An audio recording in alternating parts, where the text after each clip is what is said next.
I'm Jeremy Hill with the Justin Journal, coming to you from higher grounds here in Justin. Today we're talking with Tomas Mendoza, the current City Council Place 2 member. He is running for mayor. From community priorities to his personal perspective in city life, we'll get a real look at his ideas and what motivates him. Hey, real quick. This conversation wouldn't be happening without a few local businesses right here in Justin. Big thanks to the Higher Grounds for letting us use their space after hours. Great coffee, laid back vibe, and now the home of some important local conversations. Shout out to Melinda Miller with Magnolia Realty, a longtime Justin resident helping people buy and sell with real local insight you just can't Google. And Keen Precision Irrigation, because if your sprinkler system isn't keeping up with the Texas weather, they've got you covered. Repairs, upgrades, full installs, all of it. We appreciate the support keeping Justin Journal going. Now, let's get into it. To start, can you tell us a little bit about yourself and what motivated you to run for mayor? We have been here in Justin for about 19 years so far. It has been our home. And since we have been here, service has been a pivotal part of our family life. Service, community, volunteering. And eventually I moved to city council trying to contribute. And now at this point, it's a natural progression for me to move on to serve the city of Justin as mayor. You're obviously city council now. What are your accomplishments from your last term that you think would help you in regards to being mayor? That's a really good question. What I prefer to do is follow principles. I vote and I follow principles. That makes things a lot easier for me because I don't have to vote on an issue based on whoever brings it on. So by me following a principle, I listen to the argument. I prefer to have principles of less government. The more power we give to council, the less power citizens have. So what I have been doing is focusing on the principles, integrity, communication, transparency, and service, and let the community grow by itself without us as government imposing our perspective on the citizens of Justin. What accomplishments from your last term are you most proud of? Not precisely from the last term. I believe since the beginning, I initiated, for example, the code of ethics. When I started, we didn't have a social media policy. We didn't have a code of ethics. We didn't have a code of conduct. We didn't have the charter. We didn't have a lot of rules. A lot of things we were just making it as we went. That I don't like. The idea for me is that if we have a process, if we have a structure, whether it's me or you, we will always be consistent by following the principles. If elected, what would your top priorities be? Oh, infrastructure. The first one is the 407, 1171, and the grade separations. Grade separations is the term that the railroad uses to go either under or above the tracks. So eventually we're going to have three: 1171, 407, and straighter. And with the new candidates that we are going to have for county commissioner, have a good relationship with them. So we're going to push for a quicker and expedient resolution to those. That will help a lot the citizens of Justin. Realistically, what would you hope to accomplish in the next 3 years? That would be the first one. The other one is develop a culture of volunteering and service. There is so much that the city or government can do. The ones that have the most power are people like you, people that volunteer, that have the desire, genuine desire to help the community. You guys have a different perspective than what we have to offer. You have a better input than we do. And that is what I want to foster.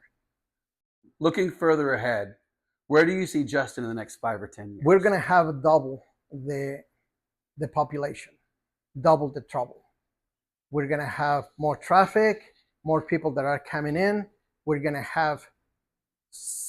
We're seeing friction between the ones that we have been here for 20 years and the people that are moving in. Depending where you're coming from, everybody has a different set of expectations.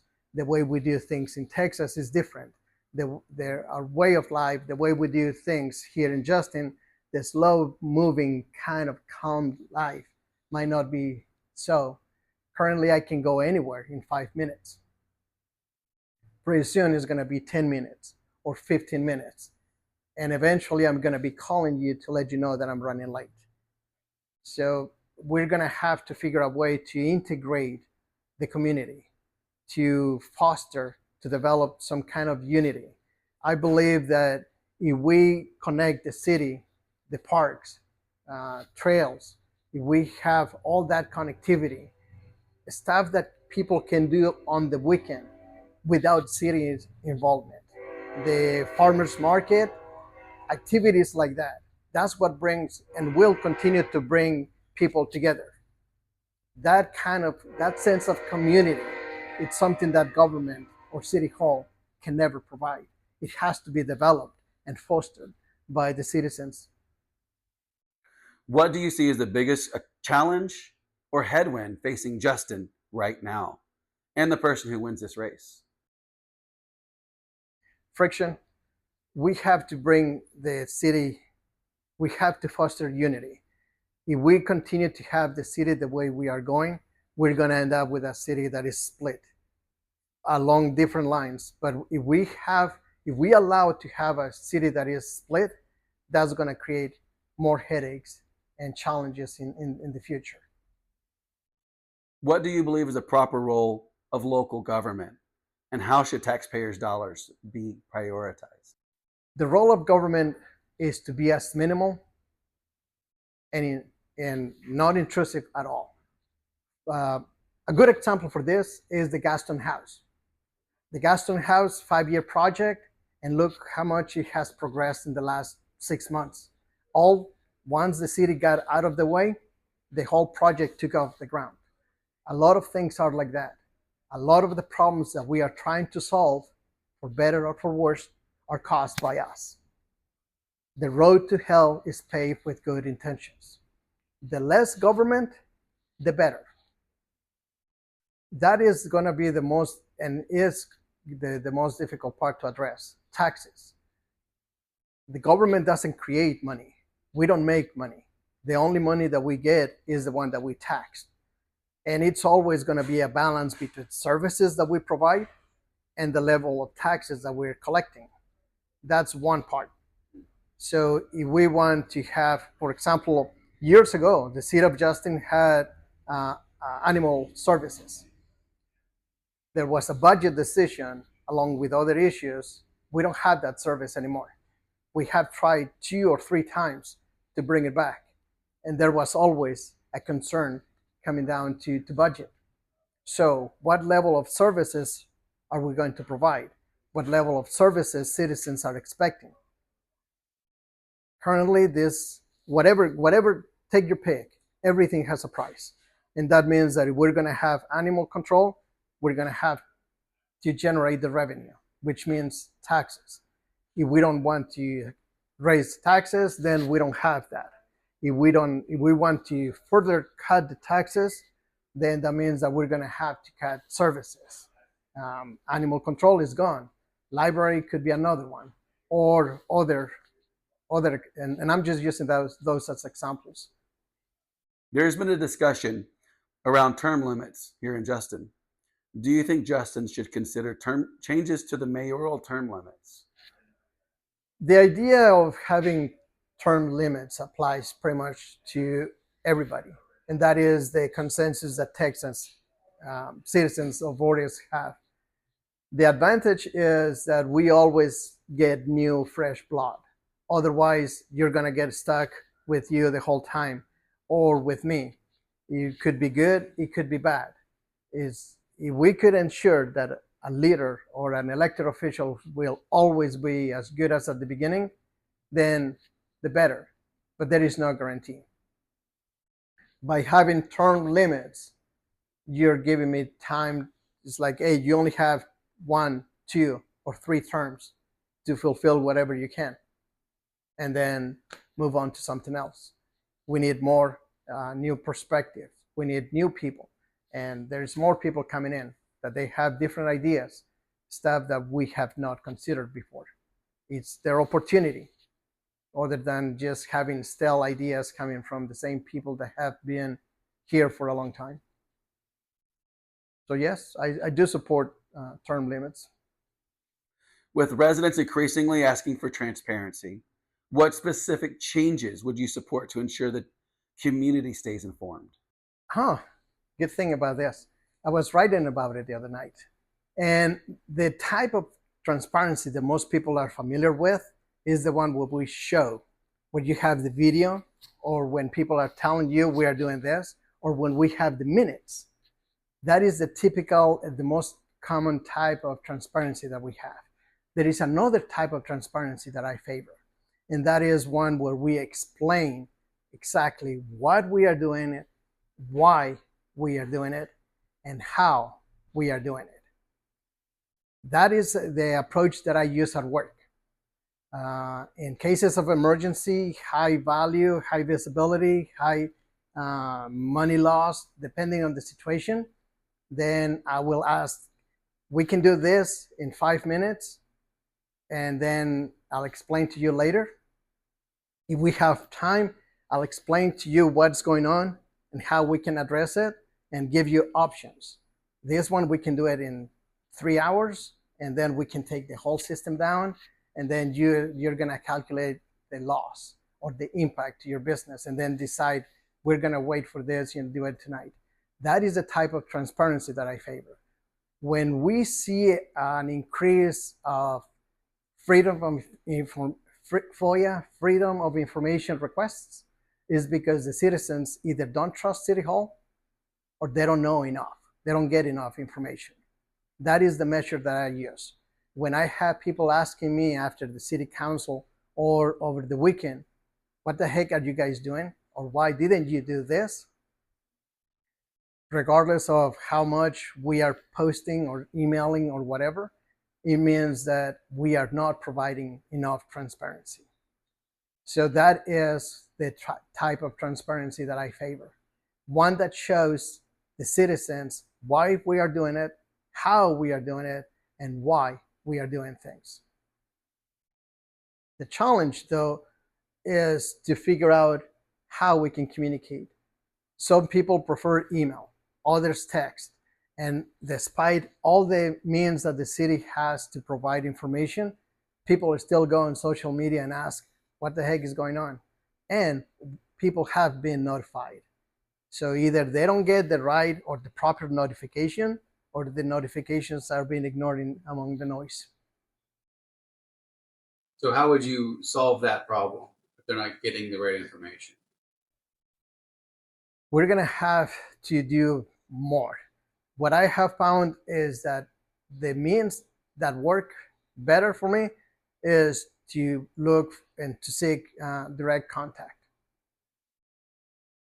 I am in social media as a requirement because I have to. If I didn't have to, I would not. For the most part, it's a waste of time, and a lot of people feel that way.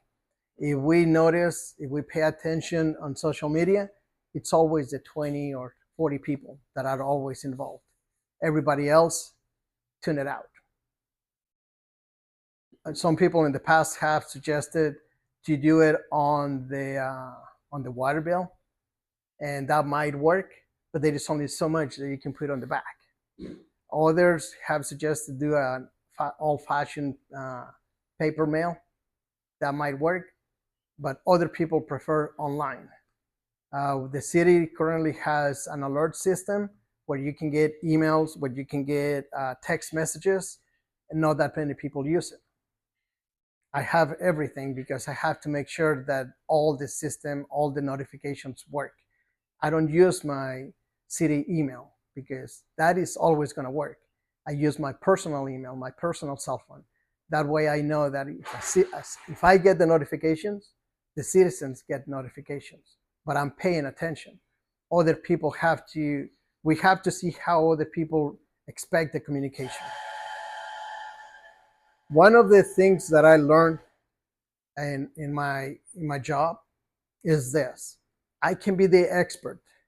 I can tell you what I know the problem is. I know what the solution is. But here is the deal: if you do not understand, it is my problem, because my job as a communicator is to ensure that you understand, that you receive the communication. If you do not understand what I'm saying, it's because I'm not communicating properly. The role of mayor often requires daytime availability for things like developer meetings, ribbon cuttings, and community events.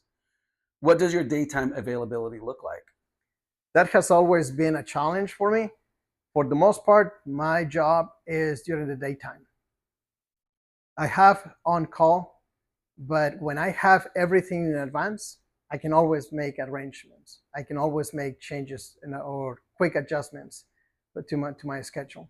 I have been doing that since I have been in council, and I don't see that as a challenge. Well, it will be a challenge.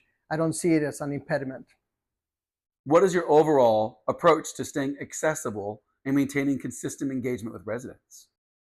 I think that's the best question of all the ones that you have asked tonight. The best way that I can make myself available is to show people respect and hold my bias. You will only come to me if you feel that I can listen, that I will listen to you. You don't come to me because I will agree with whatever you have to ask.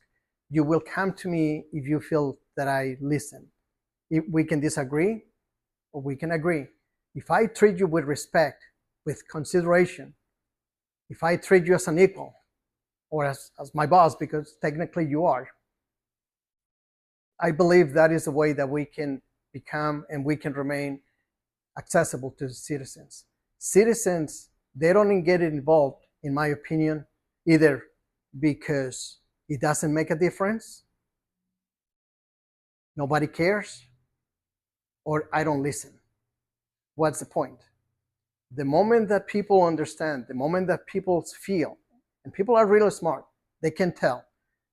If people understand and believe that you are unbiased, that you are fair, that you are respectful, they will come to you. On a lighter note, what is your favorite drink? Pepsi. So if out and about, I see you around the town, get you a Pepsi. Yes, sir. And as a matter of fact, the only reason why I didn't bring my big gulp right now is because I thought that it would be disrespectful. So I left it in my car. If I could, I would have my big gulp right here. What do you do for fun when not serving the city? I have been doing martial arts since 1985. I have found that the best way for me to channel frustration is through impact therapy. So I have to hit something. I'm not allowed to hit people that I interact. I'm not allowed to hit my family or my kids or the cats or the dog. Well, sometimes I step on their tail. But what I do for fun is do martial arts. Finally, and probably most importantly, why should the citizens of Justin vote for you? That's that's difficult for me to answer. I have to separate my ego. I have to keep my myself out to the side. The reason why I believe the citizens of Justin should vote for me is because my leadership style, my interest. This is not my town. This is your town. Justin is my home. I'm trying to keep and maintain and make a better home than how I found it 18, 19 years ago, almost 19. My focus is in people. It's in the community itself. It's not in the differences that we have. What I focus is in the common principles that we hold together: life, liberty, the pursuit of happiness, however or whatever we want to discuss. I will always seek that part that you and I coincide and agree on and focus on that instead of focusing on the 2 or 3 or 5% that we don't agree on. Then let's work on what we care about. If we find that common ground, that common need, that is what makes us a community, because your interest is the same as mine, and we will work together. That synergy is what makes militaries so strong, because the individual is only as strong as the individual. But if we develop strong individuals will in turn allow or develop or foster stronger communities. And when we all work together, oh my gosh, the sky is the limit. And that is the type of, those are principles that I follow in my leadership. The type of leaderships, depending on the philosophy, depending on the book, could be 5, it could be 7. The one that I fostered, the one that I embraced is collaborative. It's about collaboration. It's not authoritative. It's not, I lead by example. I believe in service and I serve. I believe in being present and I am. I believe in helping and that's what I do. I will ask and I ask. Do as I do, not as I say. So don't copy my accent. Thank you. We'd like to thank Higher Grounds here in Justin for letting us use their space to record these interviews. The Justin Journal is committing to providing information for our community and does not endorse any candidate. Our goal is to simply give residents the opportunity to hear directly from those running in office.